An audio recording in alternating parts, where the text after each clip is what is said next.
Hello everyone, a very pleasant day to you. National Economic Council sets up committee to fast-track implementation of livestock development. FCT Minister Wike reinstates Mandate Secretary for Education, Acting Chairman, Internal Revenue Service. And Managing Director, Nigerian Midstream Downstream Petroleum Regulatory Authority, Farouk Ahmed, resigns amid corruption allegations. A very good day to you and welcome to Impact News Hour on Fastness News Port Harcourt. I am Becky Usoro. Now the news in detail. A committee to speed up the implementation of livestock production in Nigeria. The committee, chaired by Governor Nasir Idris of Kebbi State, was set up during an emergency meeting of the NEC held virtually and chaired by Vice President Kashim Shettima. It has one member each representing the 6 geopolitical zones, comprising Bauchi for the northeast, Niger for the north-central, Ondo for the southwest, Imo for the southeast, Cross River State for the south-south region, and Kebbi for the northwest. Other members of the committee include the Ministers of Livestock Development, Agriculture and Food Security, Budget and Economic Planning, and the Senior Special Assistant to the President on Agribusiness. Speaking at the 155th NEC meeting, Vice President Shettima said a practical, enduring, and nationally accepted solution to the farmer header crisis would guarantee food security in the country. The Vice President identified mismanagement of long-standing tensions between farmers and herders at the cause of the conflicts that have strained the ancestral bonds of communities across Nigeria. He regretted that what started as a challenge of coexistence gradually hardened into cycles of violence that were allowed to persist for far too long without a durable solution, while commending President Bola Tinubu's bold initiative to transform livestock production in Nigeria, especially by integrating the sector as a component of the national economy. Away from that story, Farouk Ahmed has resigned as the Managing Director of the Nigerian Midstream and Downstream Petroleum Regulatory Authority, NMDPRA, amid corruption allegations leveled against him by the chairman of the Dangote Group, Aliko Dangote. Presidential spokesman Bayo Onanuga, who disclosed this in a statement, says Benga Komolafe has left his position as the chief executive of the Nigerian Upstream Petroleum Regulatory Commission, NUPRC. Onanuga further revealed that President Bola Tinubu has sent the names of the 2 nominees to the Senate for confirmation as a replacement, asking for the expedited confirmation of Orishe Meiwa Eyesan as CEO of NUPRC and Saidu Mohammed as NMDPRA chief. Hours before this resignation, the former NMDPRA chief visited Tinubu at the State House in Abuja, spending less than 30 minutes before he left the premises. While the reason for the visit was unclear, he also declined to speak with journalists, saying it's already late for an interview. Away from that story, Senate President Godswill Akpabio has received the U.S. Ambassador to Nigeria, Richard Miles, Jr., stressing the need to strengthen the relations between the two countries. The duo, who met at the National Assembly complex in Abuja, expressed their desire for a more robust diplomatic relationship between Nigeria and America. Senator Akpabio said that Nigeria and America had a shared goal of operating a democratic system as the country's democracy was modeled after the U.S. system, and therefore the need to nurture and preserve it.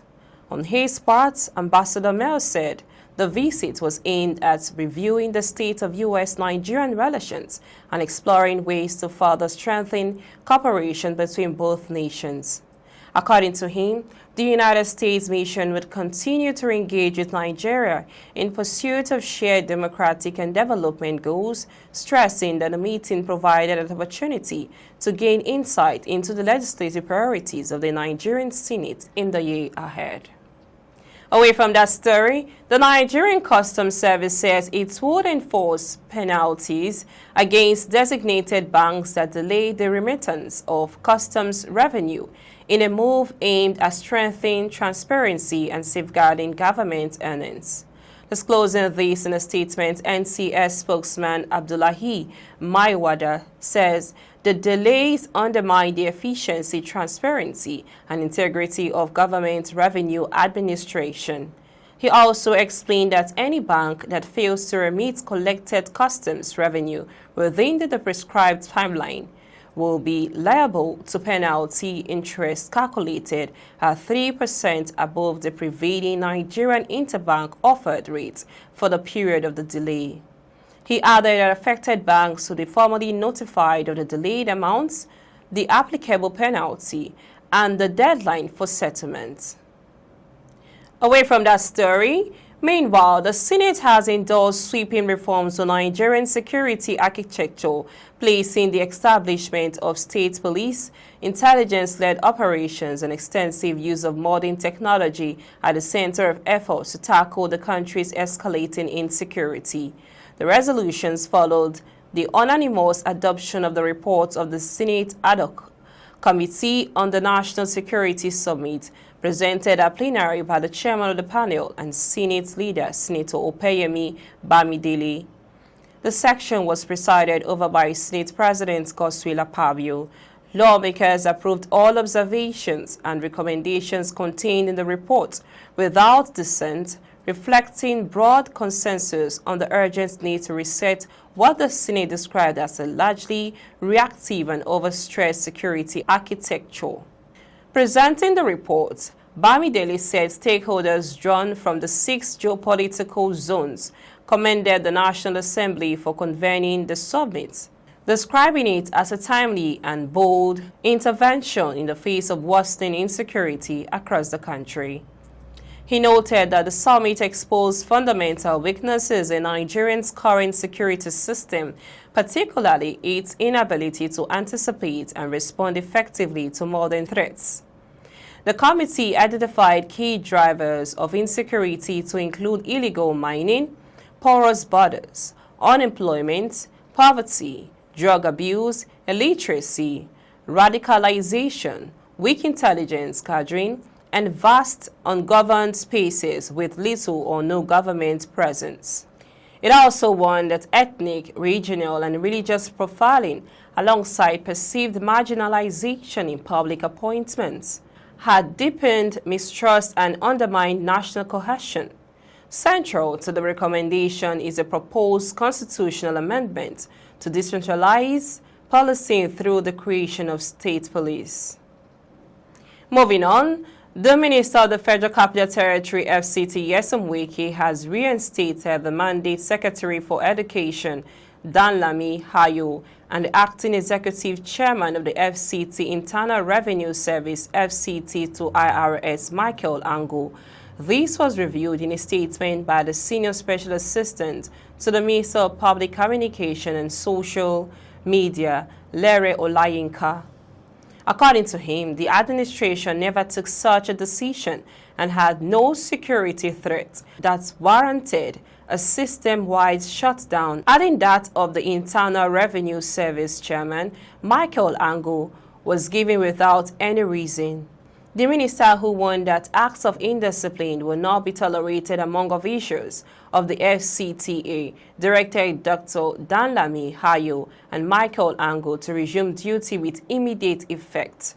Recall that Wike had ordered the indefinite suspension of the FCT Mandate Secretary of the Education Secretariat following the controversial FCT school to closure notice issued without ministerial approval. Moving on, the Nigerian Civil Aviation Authority, NCAA, has approved the commencement of scheduled flight operations at the Sanwo-Ladoke Akintola Airport, Ibadan. The NCAA, in a letter addressed to the Managing Director and Chief Executive of the Federal Airport Authority of Nigeria, FAN, said it has approved the issuance of a provisional interim operational permit for the commencement of scheduled flight operations at the airport. The approval followed efforts by the Oyo State government to upgrade the Sanwo-Ladoke Akintola Airport, Alake, Ibadan, to an international airport, with the state government having undertaken several projects, including the extension and widening of the runway, improvements of airfield lighting, the construction of the 500,000-litre aviation fuel storage facility, and the new protocol lounge, amongst others. According to the latest cited by Newsman, the NCAA said it gave the approval after reviewing the updated status of safety-critical facilities, operational arrangements, and mitigation measures, which followed recent development at the aerodrome and the additional information provided by FAN. Away from that story, no fewer than 38 senior officers, including an Assistant Commandant General ACG of the Corps, have been dismissed by the federal government from the Nigerian Security and Civil Defense Corps NSCDC. The officers were dismissed for various offenses, including gross misconduct, insubordination, and violation of extant laws. The dismissal followed approval by the Civil Defense, Correctional, Fire and Immigration Services Board under the Ministry of Interior. According to the Public Relations Officer of the NSCDC, Babawale Afolabi, a total of 76 senior and junior personnel in the Corps faced various disciplinary measures for acts unbecoming of the officers in 2025. He said 20 junior officers were dismissed from service, while 3 personnel were demoted by 1 rank and 7 others issued warning letters. Babawale said 2 senior officers were demoted by 2 ranks, another officer was demoted by a rank, and 5 officers were issued warning letters. Up ahead on the news, South African government raids U.S. refugee center, arrests 7 Kenyans. And the Australian Prime Minister announces crackdown on hate speech after Bondi shooting. Details in a moment. Welcome back. We now move on to the foreign news. A center in South African processing application for the United States Refugee Program was raided by immigration and law enforcement officers, and 7 Kenyan nationals were arrested for working there illegally. South Africa's Home Affairs Ministry said the center in Johannesburg was processing applications by white South Africans under the Trump administration's new program, giving them priority for refugee status in the U.S. According to the ministry, Kenyans were working at the center alongside U.S. officials, despite entering South Africa on tourist visas, which do not allow them to work, the Home Affairs Ministry said in a statement. It said no U.S. officials were arrested in the raid, and it was not a diplomatic site. The Foreign Affairs Ministry explained that the raid is bound to increase tensions between the U.S. and South Africa. U.S. President Donald Trump has been especially critical of the South African government since he returned to office, claiming the country is violently persecuting its white Afrikaner minority and also pursuing an anti-American foreign policy. U.S. President Trump's widely rejected claims over the treatment of Afrikaners in South Africa led to his administration setting up the program offering them refugee status in the U.S. South Africa's government has said that white South Africans do not meet the criteria for refugee status because there is no persecution, but says it won't stop them from applying for relocation under the U.S. program. Moving on, Australian Prime Minister Anthony Albanese says his government will crack down on hate speech following Sunday's deadly shooting at Bondi Beach that targeted a Jewish festival. 15 people were killed when 2 gunmen opened fire at an event to mark the first day of Hanukkah. Albanese says the new laws will target those who spread hate, division, and radicalization. He further explained that the Home Affairs Minister will also be given new powers to cancel or refuse visas for those who spread hate, and the new task force will be set up to ensure the education system prevents, tackles, and properly responds to anti-Semitism. According to him, the new laws will also include penalties for preachers and leaders who promote violence, a new federal offense of aggravated hate speech, and the introduction of hate as an aggravating factor in sentencing crimes for online threats and harassment. And on sports, Trabzonspor of Turkey striker Paul Onuachu and FC Nantes defender Chidozie Awaziem hope the Super Eagles will acquaint themselves well despite losing 2-1 to the Pharaohs of Egypt on Tuesday. International friendly match at the Cairo International Stadium ahead of the 2025 African Cup of Nations in Morocco. Onuachu, who incidentally made a scoring debut against the Pharaohs in a pre-AFCON friendly in 2019, said the Super Eagles' spirited performance and tactical progression was more important than the scoreline, adding that it was opportunity for the coach, Eric Sekou-Chel-led side to get set for the continental showpiece. Defender Chidozie Awaziem, who captained and scored the Super Eagles' solitary goal in Tuesday's encounter, equally spoke in the same vein. Meanwhile, the Super Eagles are scheduled to fly to other AFCON 2025 bays in Festo today in a chartered flight.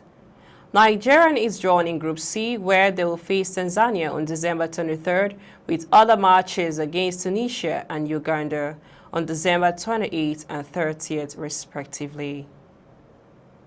To end the news, a recap of some of the major stories. National Economic Council has set up committee to fast-track the implementation of livestock development. Also brought to you that FCT Minister Wike has reinstated the mandate Secretary for Education and Acting Chairman Internal Revenue Service. We also brought to you the report that the Managing Director of Nigerian Midstream and Downstream Petroleum Regulatory Authority, Farouk Ahmed, has resigned amid corruption allegations. That's all on the news. I am Becky Usor. Many thanks for watching. Bye for now.